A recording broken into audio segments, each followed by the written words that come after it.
Just gonna wash the old car with some snow. It's fine. It's completely fine. Canada winters suck, especially when you do drag racing. And I'm going to give you some tips on how you can get through a Canadian winter as a drag racer. Stay tuned.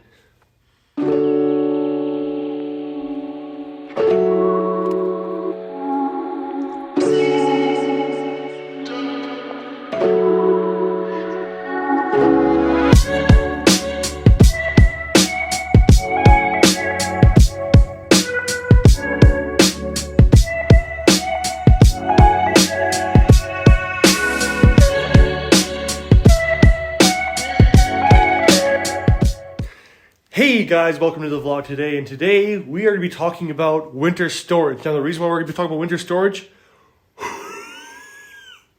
see that right over there?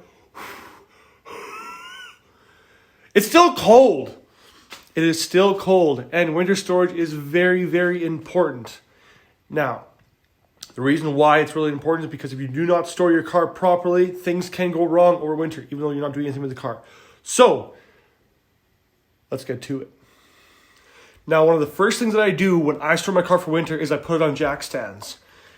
It doesn't need to be very high, but it's very important that you put your car on jack stands. The reason being is that, especially if you're running slicks, it can actually put little bald spots on your tires, which you do not want. It's kind of fun to try and burn them off, but it can still cause issues with your tires. It can take away life from your tires. So that's my number one tip, is make sure you put on jack stands, front and back. All right. Tip number 2, make sure if you are running only water for cooling, make sure you drain that all out. And if you can, flush it and then put coolant in. Some guys recommend that you put in a mix. I always just put 100% coolant in. You can do a mix. It still works just as good, as long as you make sure that whatever the protection goes up to is going to be well under what the temperature is going to be like. Here, we live in Manitoba. It gets very, very cold. Sometimes we can get with wind chill between minus 45 and minus 50 and sometimes. Usually not minus 50, but we have seen minus 45 pretty much every year. So make sure that you are well protected. You do not want to all of a sudden come into your garage one day and see coolant or water on the ground, or worse yet, see cracked block. That is not good. So make sure you drain out all the water and make sure it comes out of your engine and your rad. So if you have a plug on the bottom of your engine, make sure you open up that plug and make sure everything's draining out of there. I even take off the hoses from my rad, run everything through, make sure that I'm going to be getting coolant everywhere. I have a electric water pump, so I can actually run it and I can actually make sure that this coolant is cycling through, and then I can wait for the coolant to actually cycle through the bottom of the engine block, and then at that point I can actually close up the plug, and then I can make sure that I'm getting as much coolant in there as possible. That way you actually make sure that you're getting proper protection of your engine while it's getting really cold.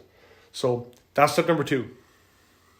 Step number 3 is kind of a personal preference. Some guys do it, some guys don't do it. I did it a couple of years, and I also did not do it a couple of years. I didn't do it this last year, but get an oil change before you park it. Now, this can help just to kind of have that fresh oil that's actually going to be sitting in there over winter. You're still going to need to do an oil change when you start it, in spring. If you do not change the oil before you park it, I just recommend then that you make sure that you do an oil change before you start it. Don't be cranking on that old watered out oil that was sitting in there. Especially when the block gets all cold, you're going to have some moisture that sits in there.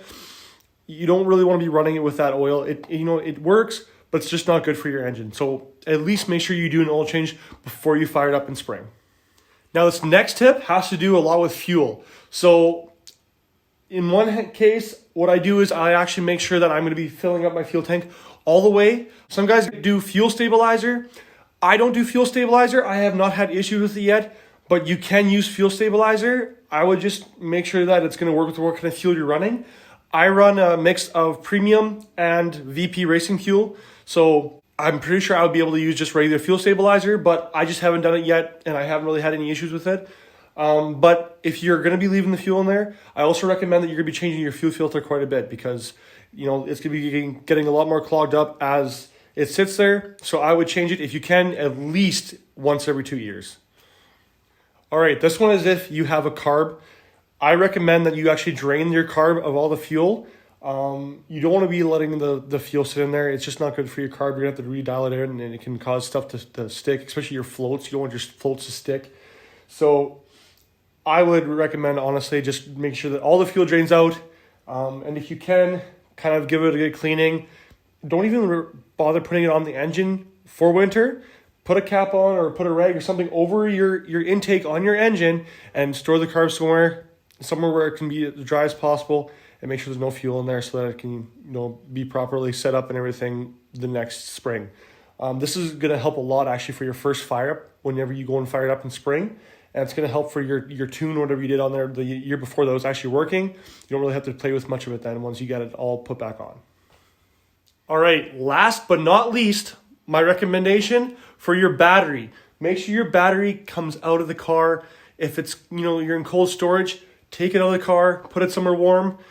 If you can, put a trickle charger on there, but even then, just having it somewhere warm, you don't have to worry about it as much. I did it once when I was a rookie. I put my battery in the garage where it was still cold. I unhooked it.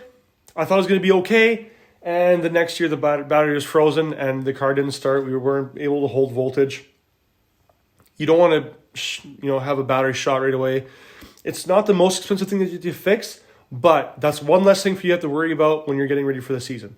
So those are my tips for getting ready for winter storage and how to do winter storage, especially when you live in Canada. This is a big thing in Canada. Again, I live in Manitoba and it is really cold out here. This is one of the colder provinces in Manitoba or in Canada. So, this is a really, big thing for, guys that want to do drag racing in Canada, but you don't have the heated garage. So I hope you guys enjoyed the video. If you have any questions, you can reach out to me, comment. I'll put my Instagram right there. If you have any questions, let me know and you can shoot me a message. All right. Live to race, guys. Peace.